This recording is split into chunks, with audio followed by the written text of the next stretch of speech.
Kunjungan Presiden Jokowi ke Kabupaten Blora akhir pekan kemarin diwarnai dengan insiden kecil. Patwal rombongan Presiden terekam kamera warga jatuh saat mengawal melintasi jalan rusak menuju lokasi acara. Dilansir dari akun Instagram @fakta.indo, warga yang sudah menunggu rombongan Presiden Jokowi melintas tak sengaja merekam anggota Patwal jatuh. Akses jalan tersebut memang terbilang rusak dan hanya ditimbunin bebatuan.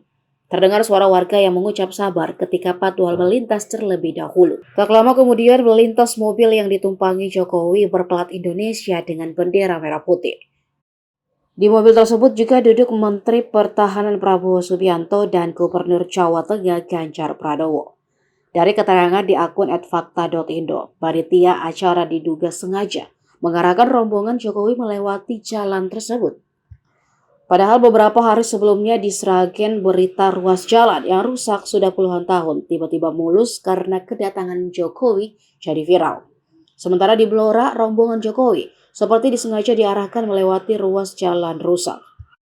Jokowi bahkan sampai sedikit bercanda berkata jika dirinya tak tahu siapa yang memilih jalan tersebut.